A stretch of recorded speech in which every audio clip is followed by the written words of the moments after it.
Hai, Assalamualaikum. Salam sejahtera. Saya Cikgu Titi dari Unit Bimbingan dan Kaunseling Sekolah Kebangsaan Puchong. Okey Cikgu nak share lah satu motivasi yang boleh menaikkan semangat kita Sebenarnya kadang-kadang ada perkara yang tak dijangka berlaku mengubah kehidupan kita sekelip mata. Mungkin apa yang membahagiakan anda hari ini akan hilang pada esok hari. Setiap benda akan sentiasa berubah. Sama ada kita suka atau tidak. Life doesn't stop for anybody. Saya tahu bercakap memang senang berbanding kita yang sedang merasainya. Sudah menjadi lumrah seorang insan. Ada ketikanya kita berasa sangat lemah dan tertekan dengan kejadian-kejadian yang berlaku dalam hidup kita. Namun selagi kita bernyawa, kita sentiasa ada peluang untuk muhasabah dan memikirkan kembali setiap tindakan kita dan teruskan membuat perkara tepat selagi berpeluang. Saya cuba kongsikan beberapa pesanan hati yang boleh kita sematkan dalam dada tatkala dirundung patah semangat. Yang pertama, terima kenyataan dengan sepenuh hati. Kita tak pernah tenang dengan mengelakkan kehidupan. Hidup ni sentiasa berputar di luar jangkaan kita setiap saat. Kita harus sedar bahawa tidak perlu ada penyesalan dalam pilihannya. Walau pilihan tu sebenarnya menyebabkan kita terluka. Yang ada cuma hikmah dan pengajaran di atas pilihan yang telah dibuat. Yang perlu kita cari apabila kecewa. Oleh itu, cuba kita elakkan. Lebih baik kita ambil setiap peluang yang ditawarkan dan alami cabaran untuk semakin matang.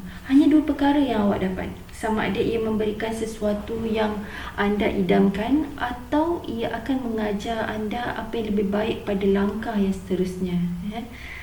Yang kedua, sebenarnya bukan beban masalah yang melemahkan kita, tetapi ia berkenaan bagaimana kita menghadapinya. Kita boleh menggunakan kesakitan, kekecewaan, ketidakselesaan sebagai jalan memotivasikan berbanding menganggap ia sebagai perkara yang menyakitkan hati. Kita sebenarnya mengawal bagaimana kita melihat kehidupan. Perkara indah biasanya berlaku apabila kita menjarakkan diri daripada pemikiran negatif. It's about letting go to the pictures in your head about how things were supposed to be. Memang ia tidak akan mudah. Pasti ada kesusahan yang berterusan yang perlu ditempuhi. Tetapi hidup terlalu singkat untuk berperang dengan diri sendiri. Kekecewaan terbesar yang berlaku dalam hidup kita selalunya terhasil daripada jangkaan yang salah. Melepaskan pemikiran yang negatif adalah langkah pertama untuk kuat. Bila kita telah bersedia dengan pemikiran yang terbuka dan positif, pasti kita boleh menghadapi apa saja yang datang. Yang ketiga, kita selalu ada pilihan. Memilih untuk negatif, kita akan menemui banyak jalan untuk terhenti dan lemas dalam masalah. Namun bila memilih untuk jadi positif, kita pasti akan menjumpai banyak sebab untuk tetap melangkah ke hadapan sambil tersenyum. Sungguh, senjata yang paling berkuasa untuk menentang stres dan lemah semangat. Keupayaan kita untuk memilih cara berfikir yang tepat. Sentiasa melatih minda kita untuk melihat kebaikan dalam setiap perkara.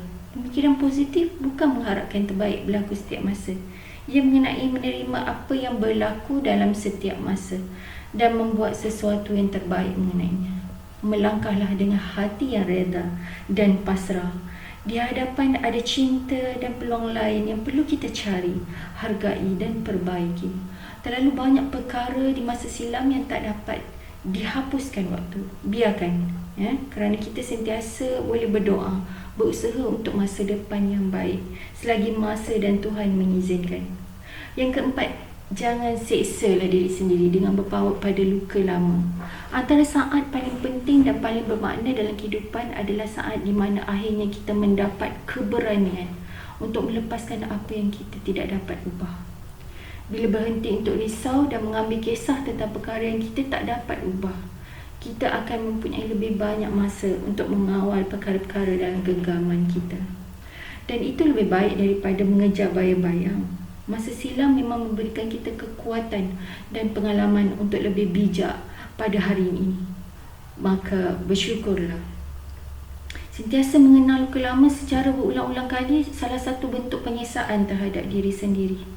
Berdamailah dengan diri dan masa silam anda. Berhentilah memikirkan tentang masalah yang telah lalu. Lepaskan ia pergi.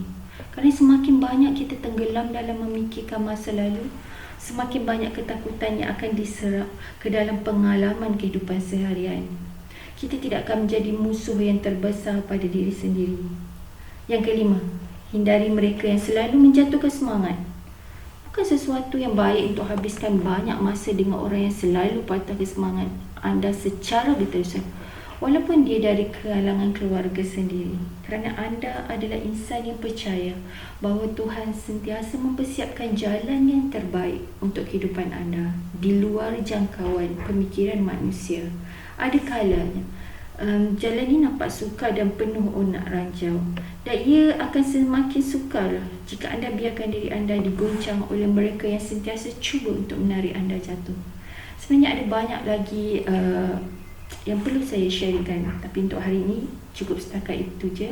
Jangan lupa follow Google Classroom saya, Ruang Bicara Hati, Facebook saya, Instagram saya. Okey, kita jumpa lagi mungkin di ruang yang akan datang. Terima kasih. Bye dari Cikgu Titi.